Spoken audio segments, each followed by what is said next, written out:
Bismillahirrahmanirrahim. Assalamualaikum warahmatullahi wabarakatuh. Sebelumnya selamat berjumpa kembali di mata kuliah klimatologi. Kali ini adalah pertemuan yang kedua, di mana pertemuan yang kedua ini akan membahas tentang atmosfer. Baik, langsung saja.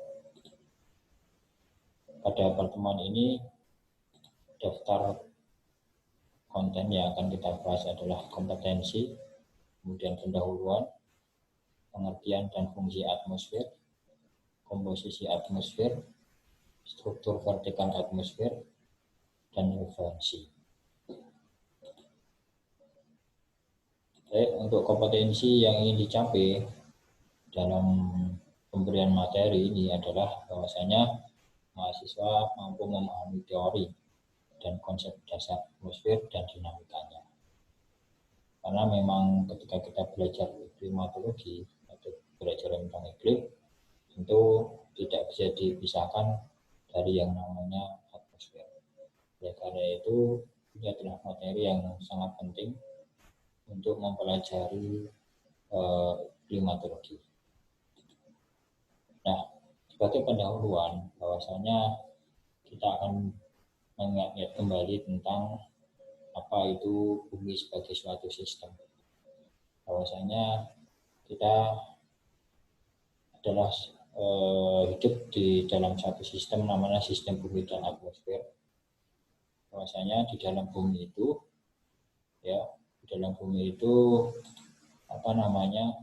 terdiri dari beberapa komponen. Jadi komponen yang ada di dalam bumi ini membentuk atau menjadikan suatu sistem. Komponen yang pertama kita lihat di sini ada litosfer, kemudian ada hidrosfer, kemudian ada biosfer dan atmosfer. Nah, atmosfer ini menjadi bagian yang penting dalam membentuk suatu sistem bumi. Karena apa? Karena atmosfer adalah bagian penting dari komponen sistem bumi. Jadi saling mempengaruhi, saling tergantung antara komponen satu dengan yang lainnya, yaitu atmosfer dengan litosfer atau litosfer dengan hidrosfer, hidrosfer dengan biosfer atau biosfer dengan atmosfer dan kebalikannya. Jadi semua saling mempengaruhi. Karena ini dinamakan dengan sistem. Yang namanya sistem itu setiap unsur atau setiap komponen pasti saling mempengaruhi. Nah, atmosfer ini juga saling mempengaruhi terhadap komponen yang lain. Makanya kok atmosfer itu harus ada. Karena kalau atmosfer tidak ada atau rusak gitu kan, maka cenderung akan mempengaruhi litosfer, hidrosfer, dan biosfer. Biosfer itu adalah makhluk hidup. Di sana ada hewan, tumbuhan, manusia. Nah, hewan, tumbuhan, manusia itu butuh hidrosfer, butuh litosfer, batuan, dan juga butuh atmosfer atau gas, selaput gas, terutama untuk bernafas yang terdiri dari karbon dioksida ataupun oksigen juga. Sehingga dalam sistem bumi ini, maka kedudukan atmosfer itu sangat penting. Nah, nanti akan kita lihat bagaimana fungsi dari atmosfer di dalam melindungi keberadaan komponen yang lainnya. Jadi kalau atmosfer diambil, litosfer, hidrosfer, biosfer akan terganggu, bahkan cenderung akan rusak. Saya teringat jutaan tahun yang lalu, itu para ilmuwan mengatakan bahwa ada spesies namanya dinosaurus atau tyrannosaurus gitu. Ketika spesies itu kemudian hancur karena kemudian serangan dari luar, yaitu benda asing, entah itu meteor atau komet gitu ya. Maka peranan atmosfer itu sangat besar di dalam suatu sistem. Nah, maka atmosfer itu harus ada. Litosfer pun juga sama. Jadi kalau litosfer nggak ada, maka bumi itu juga akan terganggu keseimbangannya. Hidrosfer juga sama. Hidrosfer itu juga akan memberikan peranan yang signifikan terhadap proses yang ada di dalam bumi. Nah, oleh karena itu, maka kita mengerucut ke atmosfer. Bahwasanya atmosfer ini bagi keberadaan bumi, bagi keberadaan kehidupan dan kelangsungan proses dan sistem dalam bumi ini sangat penting.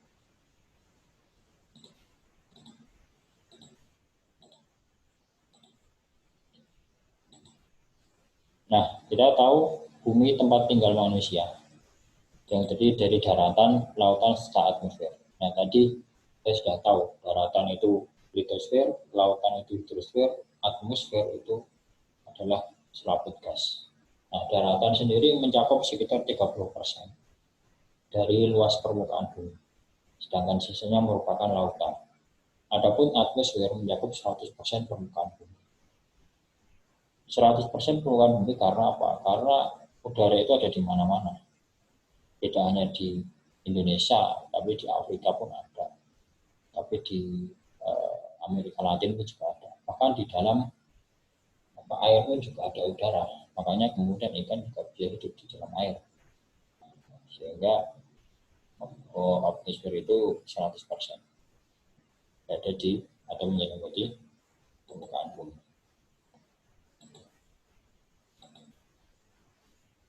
Nah, kenapa kemudian atmosfer sangat menarik untuk dikaji?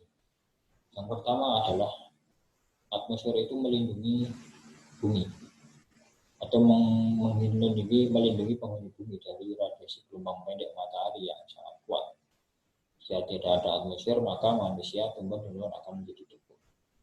Nah, ini salah satu fungsi dari atmosfer itu adalah sebagai pelindung bumi dan isinya.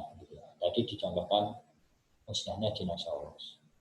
Kemudian juga dicontohkan bahwa pertemuan yang kemarin kita tunjukkan di Desa Arara, Sao Paulo, itu karena memang penduduknya itu rentan ya, kulitnya rentan terhadap radiasi matahari, maka menjadi rusak. Nah, atmosfer ini melindungi semuanya, jadi melindungi yang ada di bumi. Jadi sangat dibutuhkan keberadaannya oleh makhluk hidup dan yang ada di bumi. Dan yang kedua, banyak gejala atmosfer yang menarik dan perlu dikaji. Misalnya terjadinya awan, hujan, badai, dan sebagainya. Nah, makanya kemudian atmosfer ini juga menjadi penting, ya, karena di dalam atmosfer itu ternyata ada beberapa tingkat atau lapisan atmosfer. Yang di setiap lapisan itu, setiap tingkatan itu memiliki karakteristik masing-masing. Setiap tingkatan atmosfer, gitu ya. Ada tingkatan atmosfer yang kemudian sebagai tempat terjadinya awan, terjadinya badai, perubahan iklim dan sebagainya. Tapi ada juga atmosfer yang kemudian khusus untuk melindungi bumi dari makhluk luar, ada dari benda-benda luar. Ada juga atmosfer yang kemudian sebagai tempat untuk lapisan ozon dan sebagainya. Nah, ini menarik jika kita mempelajari atmosfer. Kemudian yang ketiga adalah atmosfer sebagai sumber alam yang perlu dieksplorasi dan dieksploitasi, misalnya teknologi hujan buatan. Nah, ini juga teknologi hujan buatan itu bagian dari eksplorasi dan eksploitasi dari atmosfer. Gitu ya. Nah, salah satu manfaatnya dari teknologi hujan buatan adalah menghindari bencana alam berupa banjir dan kekeringan. Jadi dengan menyuntikkan NaCl ke dalam awan, maka awan itu akan diprediksi kapan mengalami percepatan kondensasi lalu turunlah menjadi presipitasi. Nah, kemudian sesuai dengan arah angin maka nanti akan terjadi hujan di mana-mana. Nah, ini menariknya dari atmosfer. Dan yang keempat, atmosfer berperan sebagai media transportasi udara yang peka terhadap cuaca. Nah, ini jadi media transportasi udara. Jadi jelas ya bagaimana kemudian untuk telekomunikasi, untuk transportasi pesawat terbang dan sebagainya ini juga sangat mengandalkan atmosfer. Sehingga keberadaan atau pengetahuan tentang atmosfer itu sangat mutlak diperlukan. Dan 5, atmosfer sebagai tempat pembuangan zat pencemar. Nah, tentu semakin berkembangnya zaman, ya, jadi manusia itu memanfaatkan atau mengeksploitasi bumi sumber daya alam ini berdasarkan perkembangan peradaban. Maka semakin maju peradaban manusia, maka akan semakin banyak terjadi pencemaran. Apalagi setelah revolusi industri, ya, revolusi industri 1 itu ditandai dengan yang dinamakan dengan mesin uap.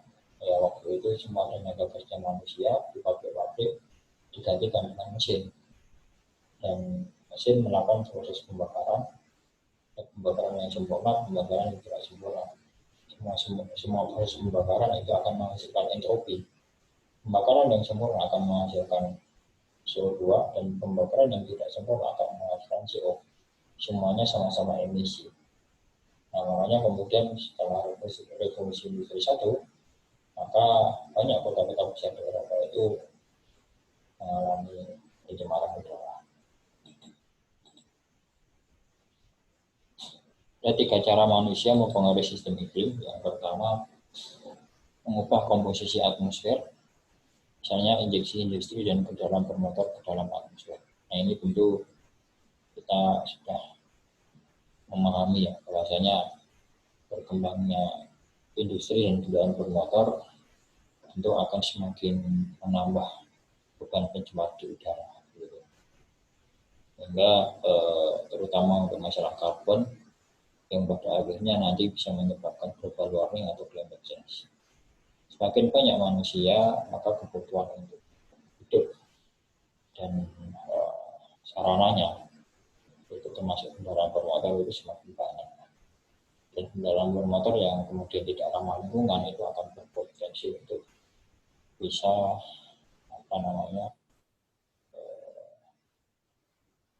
mengubah komposisi atmosfer, ya kan, dengan cara kemudian pencemaran, entah itu H2O, entah itu sulfur, ya SO2, sulfur dioksida, entah itu CO, entah itu CO2, dan lain sebagainya. Di situ akan bereaksi dengan zat-zat atau senyawa yang ada di atmosfer, yang pada akhirnya akan menyebabkan bisa jadi hujan asam, ya, karena H2O bereaksi dengan SO2 menjadi H2SO4, sama sulfat. Ada juga yang kemudian menjadi CO dengan CO2.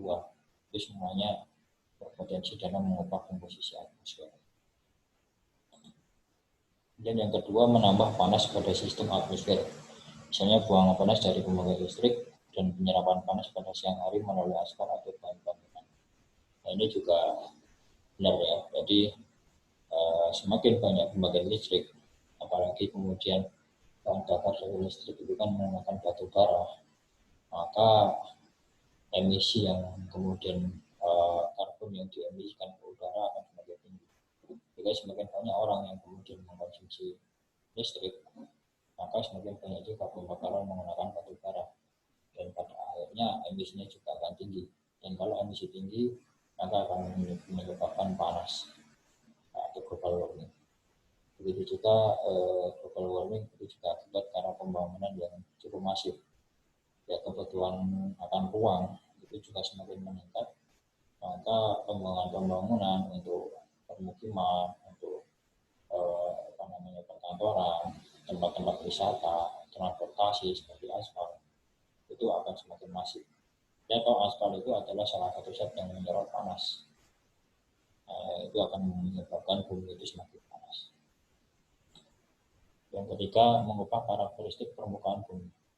Misalnya hutan diubah menjadi lahan permukiman atau pertanian, dan pekerjaan juga menjadi daerah perkotaan. Dan ini sudah sangat sering terjadi di bumi, gitu ya. Ini perubahan karakteristik permukaan bumi itu karena kebutuhan manusia untuk mencukupi kehidupan, untuk mencukupi kebutuhan perut, kan, gitu. Karena keberadaan manusia yang semakin bertambah tentu membutuhkan juga semakin banyak ruang dan sumber daya alam, sumber daya lahan juga. Nah, lahan itu untuk Kemudian itu bisa jadi ketika memang sudah habis akan mengeksploitasi hutan gitu. Sehingga ketika hutan dieksploitasi diubah jadi pemukiman atau lahan pertanian jadi pemukiman, maka karakteristik permukaan bumi itu akan semakin berubah, dan pada akhirnya juga akan menyebabkan perubahan yang terjadi pada komposisi pada atmosfer, mempengaruhi atmosfer. Nah, kemudian pengertian dan fungsi atmosfer. Sebagaimana tadi saya jelaskan di awal, atmosfer itu berasal dari kata Yunani, dua kata yaitu atmos yang berarti uap dan spaira yang berarti bulatan. Jadi kesimpulannya adalah atmosfer itu adalah lapisan gas yang menyelimuti bulatan bumi. Nah, di sini terlihat profil atmosfer. Nah, kalau dilihat ternyata atmosfer itu bertingkat-tingkat. Ada troposfer, ada stratosfer, ada mesosfer, termosfer, dan eksosfer. Nah, ini perbedaan dari tiap lapisan ini memiliki karakteristik masing-masing. Nah, atmosfer menyelimuti seluruh permukaan bumi berfungsi sebagai, nah ini fungsi dari atmosfer. Jadi yang pertama pelindung bumi terhadap pemanasan dan pendinginan yang berlebihan. Jadi sebenarnya atmosfer itu menghangatkan bumi. Kalau tidak ada atmosfer, maka bumi itu akan sangat dingin. Bisa jadi minus 184 derajat Celcius. Ya, kalau malam. Tapi kalau siang bisa 90 derajat atau lebih.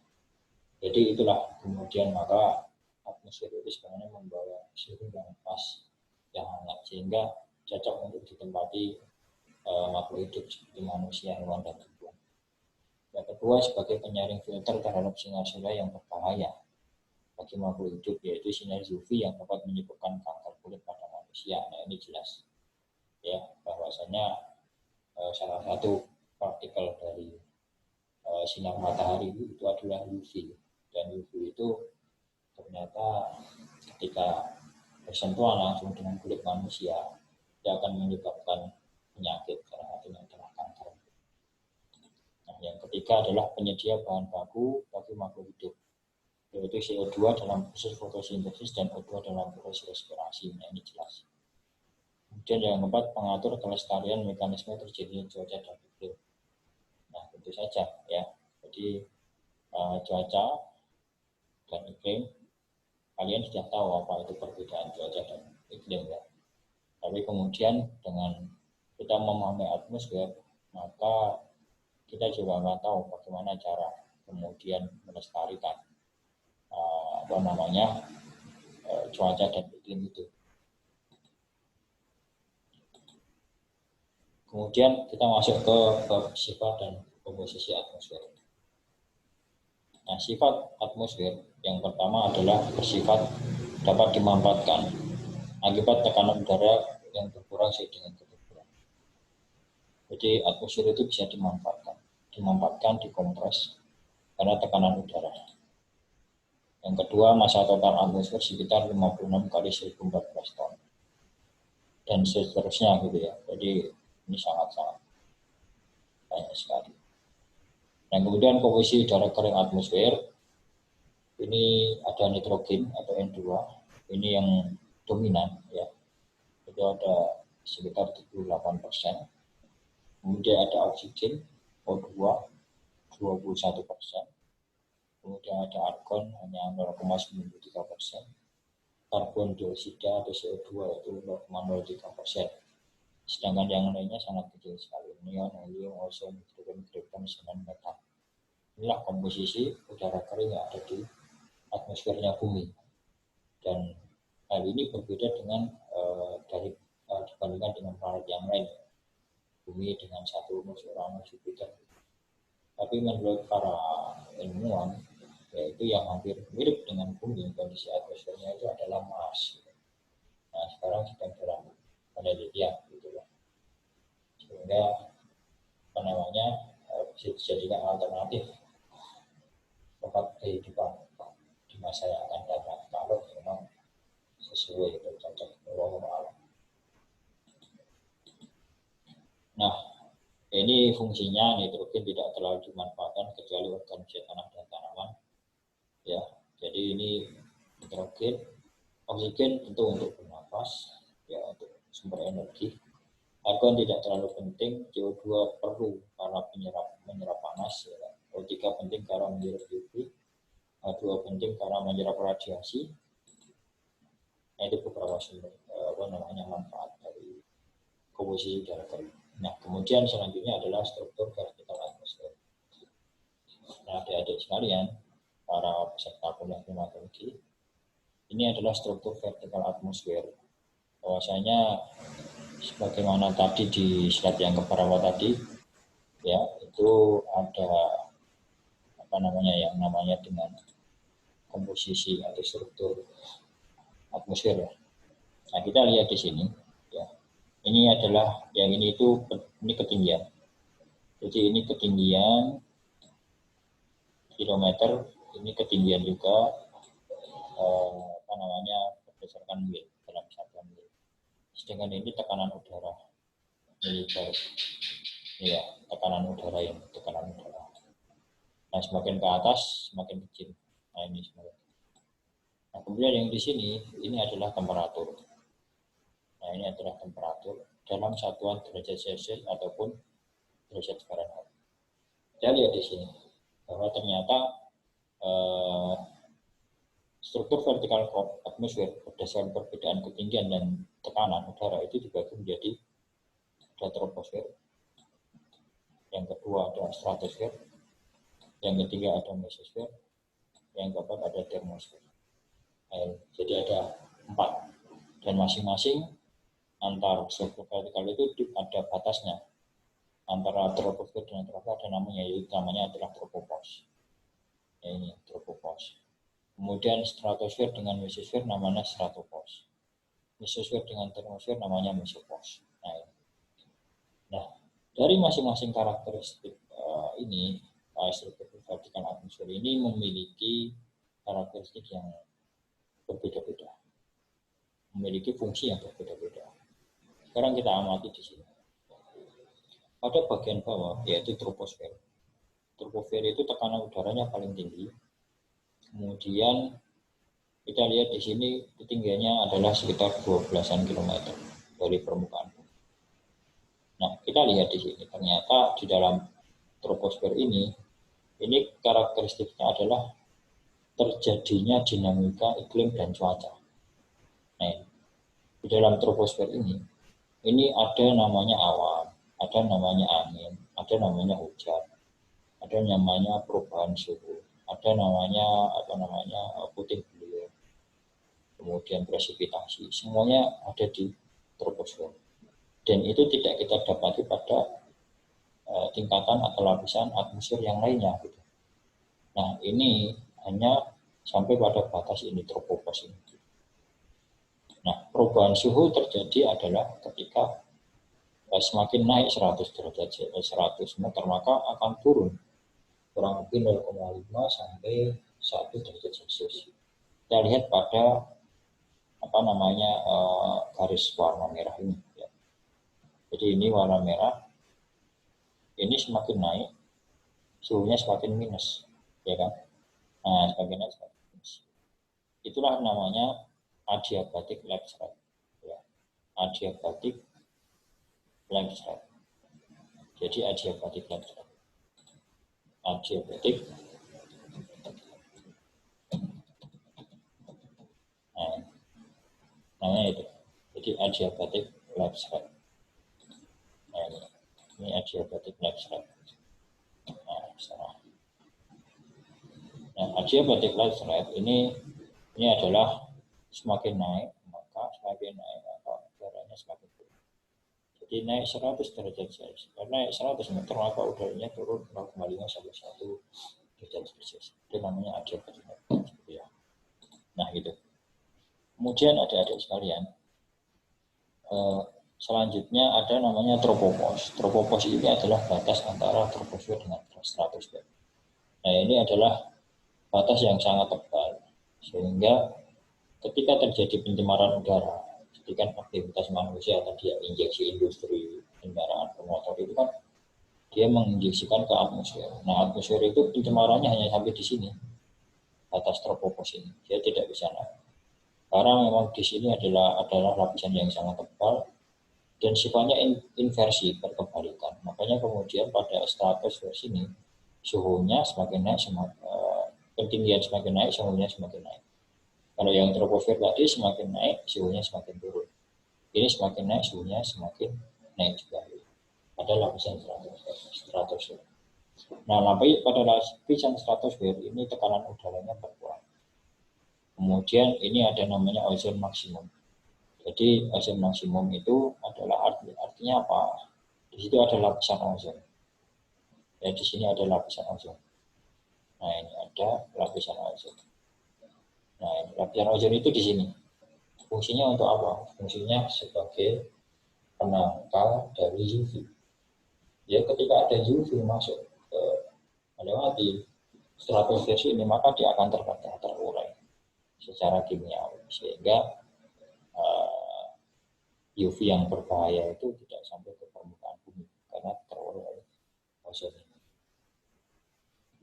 Kemudian selanjutnya di atas stratosfer ada stratopause. Ini merupakan batas antara stratosfer dengan mesosfer. Nah, pada lapisan mesosfer ini ada gambar meteor. Penampakan meteor. Nah, karena di sini adalah banyak partikel atau ion negatif, maka dia dapat